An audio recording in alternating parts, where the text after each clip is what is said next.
Welcome back, everyone, to the Raging Waters Safe Harbors podcast.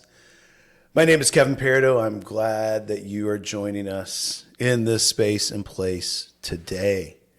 All right. Well, a little bit of housekeeping.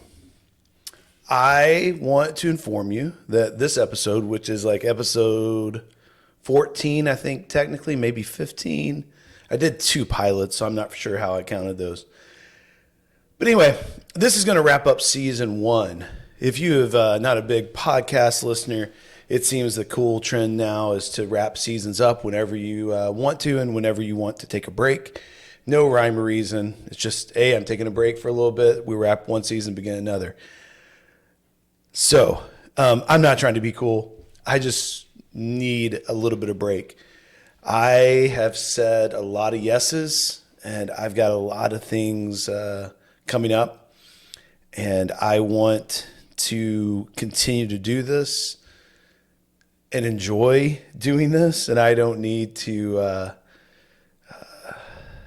chain myself to doing this every week. I'm going to take some time. So here is the plan right now. I'm going to take rest of May off for sure. This will be the last one for May, and then pick up sometime early mid-June. I would guess probably by then I'm going to be like itching to get back on here. But we will see. That's the plan right now. In the meantime, I would love to invite you to write me, contact me. Again, my email is my name, Kevin Peridot, P-A-R-I-D-O, at me.com. If you have a topic or a passage you would like to discuss, reach out to me during this break. I'm still going to be cooking and putting things kind of in the crock pot and letting them simmer a little bit during this break. And maybe even get a plan this first season. Whatever was on my head and heart that week, I went with it. Maybe there should be more of a plan. I don't know. But help me out here. If there's anything you want to hear about, you few and faithful listeners, holler at me. All right. All right. I think that's all the housekeeping business. And staying on the theme of season 1, which is like talk about whatever is most pressing and at the front of head and heart. That's what I'm going to do today. So here's what we're going to do today. I have been spending a lot of time thinking, talking, processing, creating holding space around the hero's journey.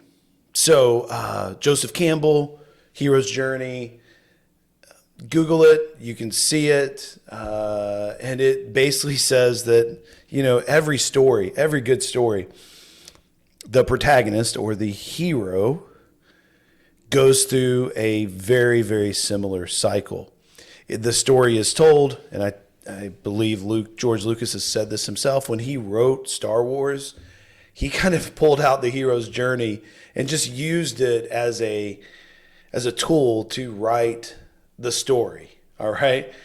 And I mean, it just goes piece by piece by piece, the guide, all the stuff. It's all there. So if you know Star Wars, or really probably if you know any movie, you know the hero's journey, even if you haven't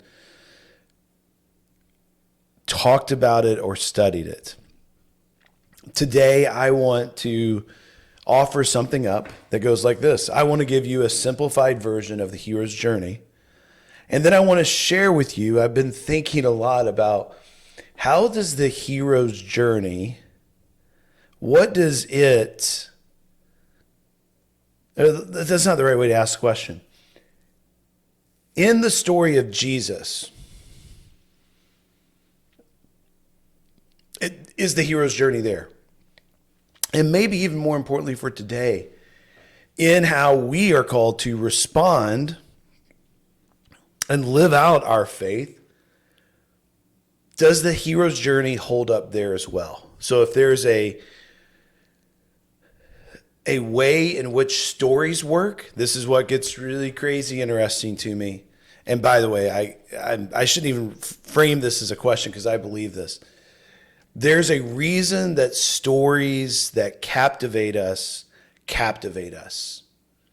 And that there is a pattern to those stories, i.e. the hero's journey, is because like it speaks to our soul. It speaks to who we are. It speaks to the way we're wired.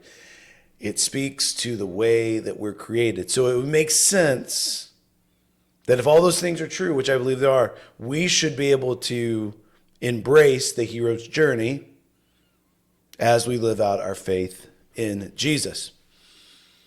All right, so this is what we're going to do. We're going to stick with the same passage from last week. I'll read it here in just a second.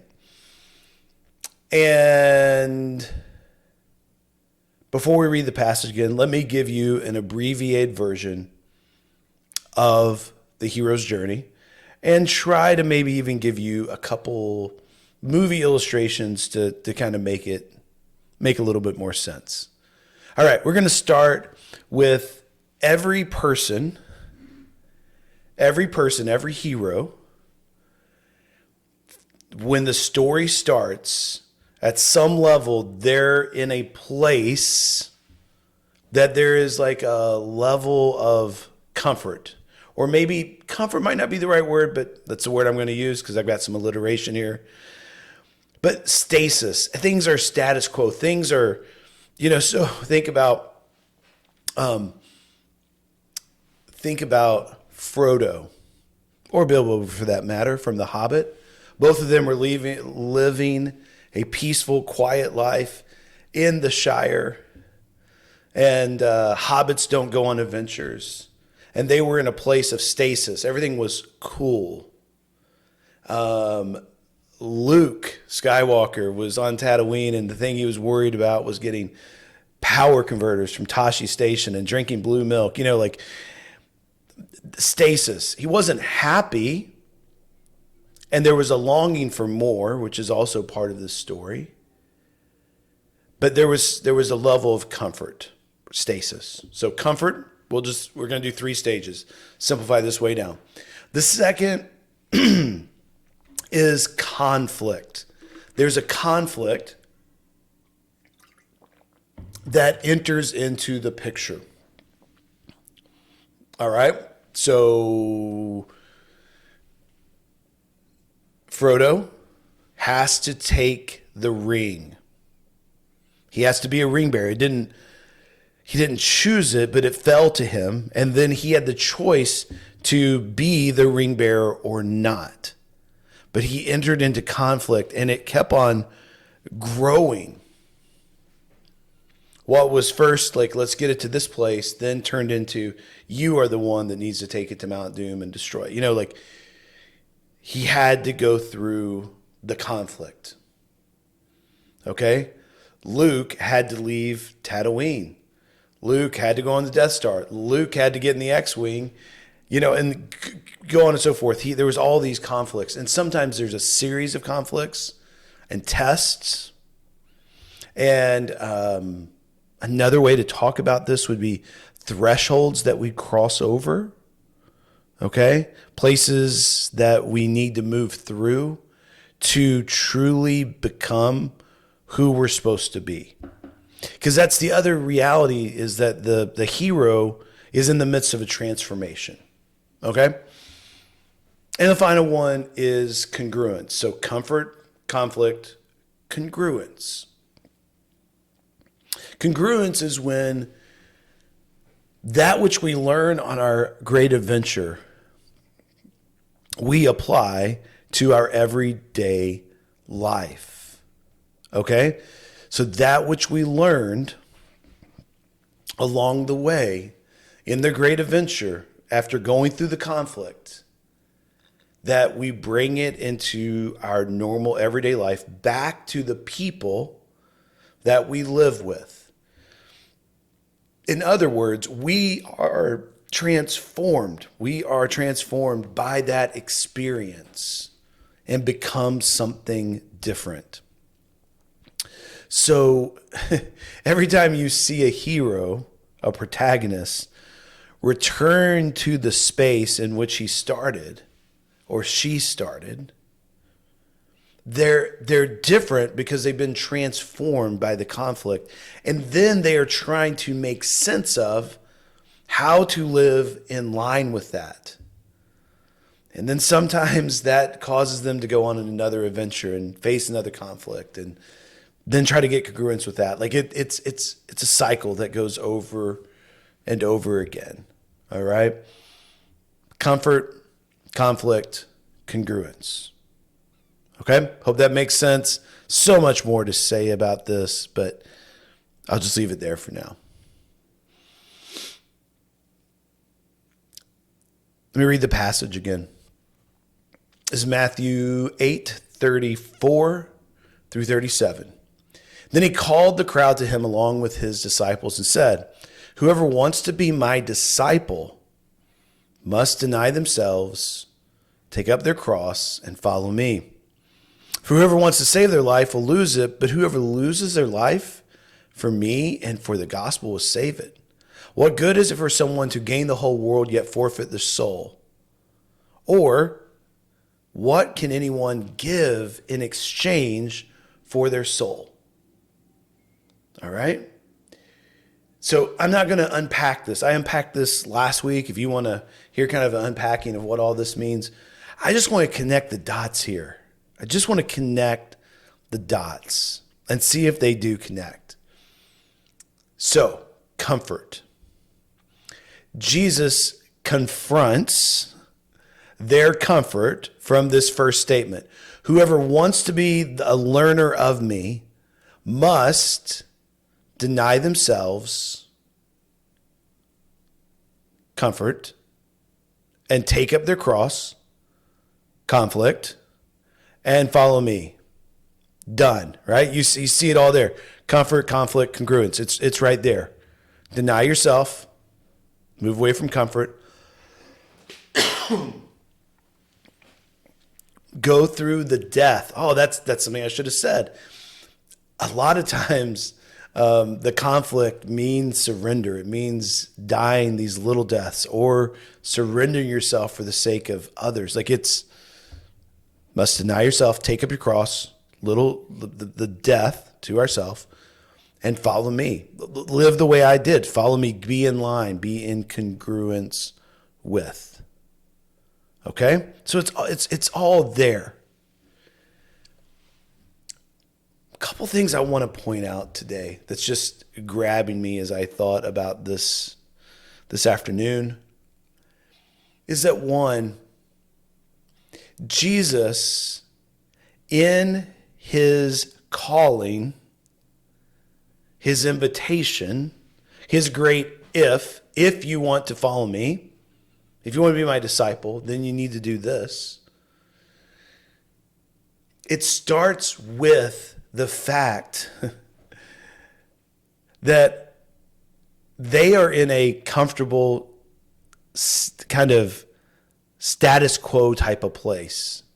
And if they want to go with him, they must leave the comfort and enter into the conflict. You know, Jesus talked about this a lot. There's all these parables and these stories that Jesus tells. And he says that the Son of Man has no place to lay his head. And if you want to go with him, like you're not going to have all of the comforts. There's a laying down of these things. You know, storing up for yourself treasure in heaven and not storing up treasure here on earth. There's like all of this stuff that's very clear that Jesus' initial call is one away from comfort and into the conflict of laying down our lives, taking up our crosses. A little social commentary here on Christianity as it stands today. And I only know of what Christianity feels like primarily here in the States and primarily here in my region in central Kentucky. So take that for what it's worth. I'm not making blanket statements about the kind of the subset of Christian faith and church life across the world, but in my neck of the woods. And so here's what I want to say. I believe that this message of Jesus, the invitation to move away from comfort and enter into conflict, to go through the hard things, to lay down our lives, is missing from most of the messages that I hear preached about God, Jesus, the Bible. Stick with me. I believe a lot of messages I hear are based in, if you say yes to Jesus, then you're inviting more comfort into your life. Things will be easier. Like, think about this. I really was hoping I was going to offend somebody back with my Easter message, but no one got offended. And so I'll try to offend you again. Here we go. Again, when we hear the message of Jesus preached many times, it is preached in such a way that says, say yes to Jesus and you will have eternal comfort in heaven. And we emphasize heaven and the comfort and the peace and the joy and the eternal rest that will be heaven. And I'm not denying heaven or that it's real or that it's something that we receive when we say yes to Jesus. But I'm saying when we lead with that's the reason you say yes, then it short circuits the reality of what Jesus is saying in this passage. He is saying here and now, whoever wants to learn from me must deny themselves, step away from their comfort, their status quo. Okay? And step into the conflict. Step into, take up their cross. Take up that death to ourself. To go through the place, I mentioned this last week, but not my will, but your will be done, Father. That's where we go. That's the path that Jesus has on. It's here. It's right here in this passage. And it's one that goes through conflict. And finally, walking through the conflict, laying down our life. Again, verse 35, whoever wants to save their life will lose it. Whoever loses their life for me and for the gospel will save it.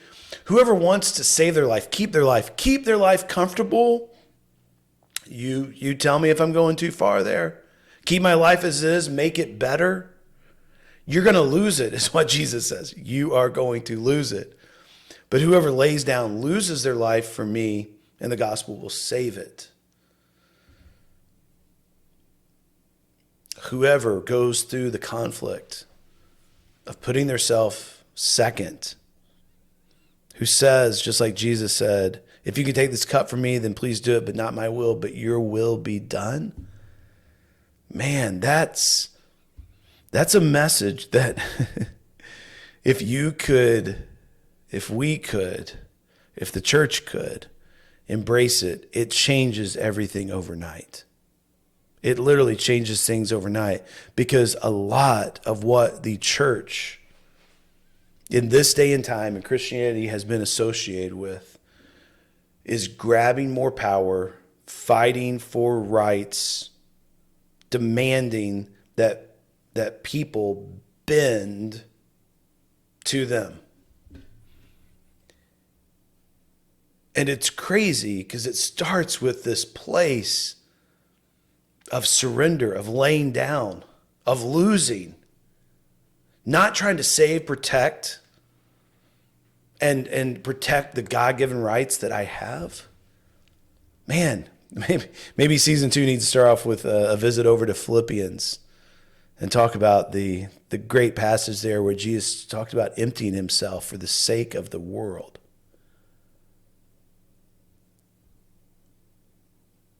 Like, that is what he did. Why shouldn't we do that? All right. Off my soapbox. Final step, congruence. There is this place where we then live in line. It's here, Follow me. Go where I go. Do what I do.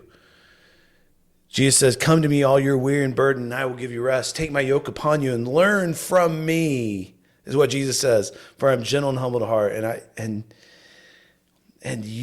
for my yoke is easy and my burden is light, and you will find rest for your souls. That's what we have. That's what Jesus offers. He offers for us to come and take and learn from him, to go with him, to have our lives in congruence with him. Jesus also makes it very clear that, again, his Holy Spirit, the Holy Spirit will be left to connect the dots, to bring congruence in our life, that there's this process. And you don't see it a lot in the Gospels, but you see in the book of Acts, you see that any major thing that happens, the Spirit is mentioned as the Spirit caused it or spurred it on or led the people or filled the people or moved the people or made this possible. And then Paul in the latter New Testament starts talking about what it looks like to be in congruence, to stay in step with the Spirit. All right? Paul also, Ephesians chapter 4, he says, live a life worthy of the call that you have been called to. Live in response because Jesus has died and has made a way for you. Therefore, you should live a congruent life with him, that's in line with him. All right? So this is the hero's journey, my friend. And I want to say that it's Jesus's invitation. And as far as I know, Jesus's invitation and the way humanity was created, there's something in us that resonates with this. Because I know that Jesus is going to speak words that speak directly to who we are as people, because he wants to bring life to people and he knows people better than anyone else. Okay. You see what I'm saying? So what do you do with this? That's a great question. What do you do with this? Some of the things that I'm thinking about, and you don't have to think about these same things, but I just offer them up as ways that I'm processing through this week. Number one, comfort. Comfort. Are the places I get upset, irritable, nasty, not pleasant to be around, is it because my comfort is being disturbed? And instead of complaining or being upset that I'm having to give something up or surrender something, what if I instead embrace that as I'm going through the conflict? I'm surrendering myself. It could change things, my friends. And what if I saw the conflict, the little deaths, taking up my cross, not as optional, but as necessary? So for me to be who I need to be willing to go through those places and walk those paths. Because ultimately, for me, I want alignment. I want congruence. I want my life to be what it should and could be before my Creator. Bottom line. And am I taking that seriously? Okay? So maybe another way that I'm kind of thinking about this is, from a spiritual standpoint, where am I on the journey? Am I in the comfort stage? Am I someplace between comfort and conflict? Am I coming out of one conflict and trying to find congruence, but know there's another journey ahead where I face another place that I need to die to? That's some of what I'll be thinking on in the time off. And I hope that this is helpful. I hope that as you think through some of your favorite movies and characters that you've dearly loved, think about how they've walked through this. And imagine your life as an adventure about a movie or your favorite book or story. And where are you in that story? And what could you and should you do in the days ahead? So, signing off for a little while. I'll be back in a few weeks. Like I said, reach out to me if there's anything that you want for me to address in the second season. But until then, peace to all of you, blessings, and thank you for listening. Have a great and wonderful week, my friends.